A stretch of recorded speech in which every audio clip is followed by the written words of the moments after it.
Si tu es un passionné, un amoureux, un féru de l'entrepreneuriat comme moi, euh, cette vidéo va forcément t'intéresser parce que elle va te permettre d'être éclairé sur un certain nombre de choses.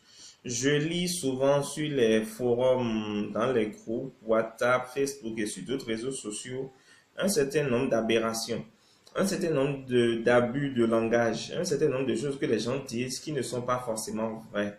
Et donc, je voudrais, cette vidéo n'est que le début d'une série de vidéos sur l'entrepreneuriat. Et je vais essayer d'aborder beaucoup de thématiques, toutes les thématiques pratiquement de la vie d'une entreprise. D'accord, le but de cette série, c'est de pouvoir t'éclairer, que ce soit débutant ou plus ancien ou intermédiaire, de t'éclairer sur les réalités du monde de l'entrepreneur. Parce qu'aujourd'hui, nous vivons dans une époque où on vend beaucoup de rêves aux gens. On dit aux gens de devenir entrepreneur pour devenir riche, pour avoir des voitures. Mais ce qui n'est pas forcément vrai. Je ne dis pas que c'est faux, mais ce n'est pas forcément vrai. Et il y a beaucoup plus que ça dans l'entrepreneuriat. Et donc, je voudrais te faire la différence entre un entrepreneur, un chef d'entreprise et un homme d'affaires. Un entrepreneur, c'est un fondateur et un dirigeant d'une start-up. D'accord? Un entrepreneur, c'est quelqu'un qui a fondé, qui dirige une start-up.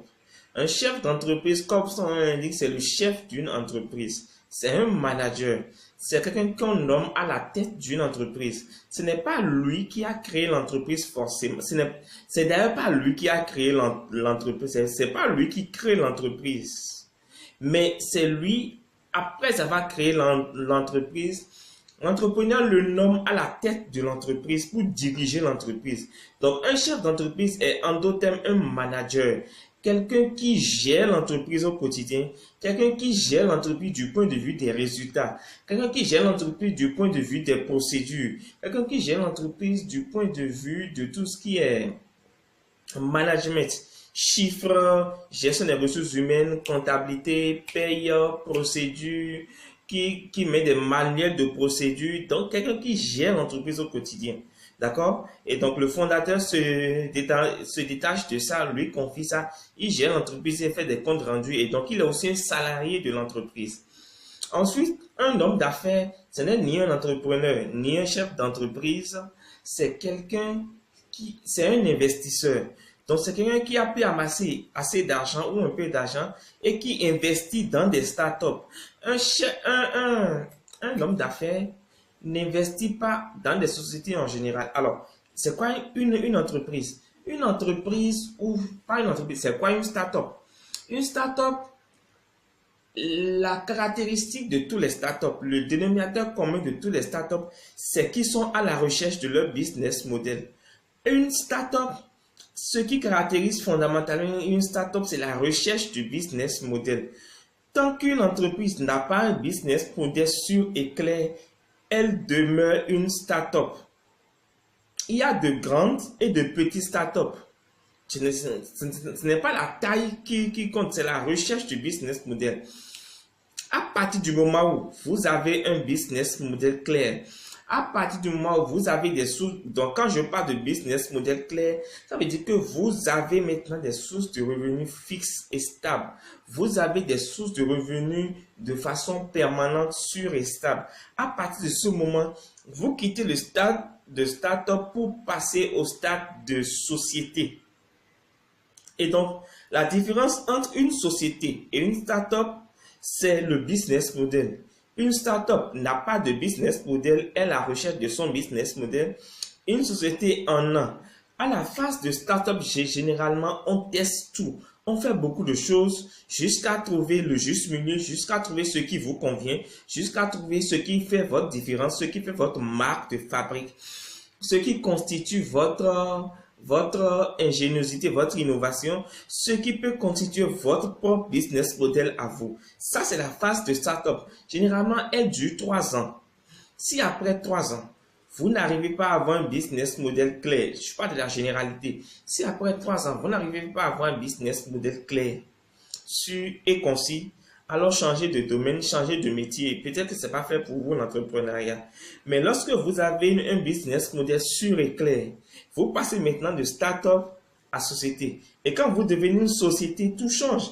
Parce que quand vous devenez une société, maintenant, vous avez des sources de revenus claires et fixes. Et donc, vous devez, quand vous devenez une société, vous devez de nommer un chef d'entreprise. Vous devez, en tant que fondateur de la start-up, vous devez de nommer un manager qui gère l'entreprise pour vous. Et donc, vous êtes au niveau stratégique, vous incarnez la vision de l'entreprise, vous incarnez les valeurs de l'entreprise, vous incarnez la culture de l'entreprise, vous incarnez tout ce qui concerne l'entreprise au niveau stratégique, l'extension, le développement des services, le développement de l'entreprise, etc., etc.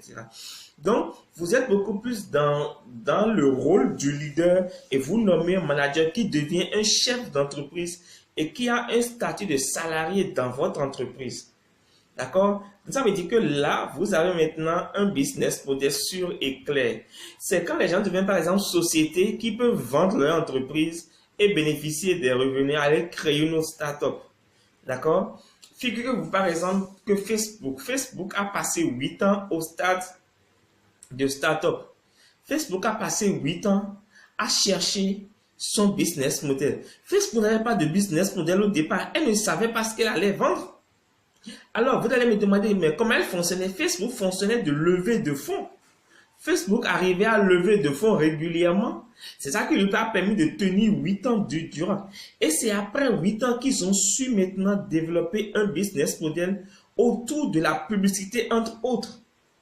Facebook aujourd'hui, comme Google, sont aujourd'hui des entreprises de publicité, de communication et de publicité. Google est une entreprise de publicité. C'est pour ça qu'elle développe assez de plateformes. Alors, Google investit énormément dans la recherche de clientèle. Google a un service, une force de vente assez terrible. D'accord? Google aujourd'hui, c'est YouTube, c'est Gmail, c'est Apple Store, c'est plein de choses. D'accord? Donc, tout ça, ça permet d'avoir beaucoup de personnes, beaucoup de trafic et de faire de la publicité après. Ce Facebook se positionne aussi sous forme de publicité. C'est juste pour vous dire que lorsque vous êtes start-up, vous êtes à la recherche de business model. Et peu importe le temps que ça fait, minimum, enfin 3 ans à mon avis, mais peu importe le temps que vous passez, l'essentiel, c'est que vous ayez un business model sûr et clair. À partir du moment où vous avez un business model sûr et clair, vous devenez une société et vous devez nommer un manager. Maintenant, les hommes d'affaires, généralement, comme je l'ai dit, ils investissent dans des startups. Ils investissent pas dans les sociétés, dans les startups. Donc, ils sont en phase d'amorçage. D'accord? Donc, voilà les quelques idées que je voulais partager avec vous, les quelques notions que je voulais partager avec vous. Si cela vous a fait plaisir, partagez-moi cette vidéo dans tous les forums, dans tous les groupes WhatsApp, dans tous les groupes Facebook. N'ayez pas peur qu'on vous injurie. J'aurai des feedbacks. Faites-moi des feedbacks en commentaire de cette vidéo. Je me ferai le plaisir de vous répondre. Partagez ma chaîne au maximum. Nous sommes à 278, 279 abonnés, je pense, ou 280, je ne me rappelle plus trop. Mais l'objectif, c'est d'ici la fin du mois de faire 300 abonnés. Donc, alors, il nous reste 21, 22 personnes pour faire 300 abonnés. Donc, aidez-moi à faire 300 abonnés d'ici fin novembre. Et je vais vous remercier de la bonne manière, comme je le fais d'habitude, chaque fois que j'atteins 100 abonnés de plus. D'accord? Donc, on se donne rendez-vous dans la vidéo prochaine. Partagez la chaîne, likez cette vidéo. Abonnez-vous à ma chaîne si ce n'est pas encore fait. Et on se donne rendez-vous dans la vidéo prochaine. Ciao, ciao. Bye bye, salut.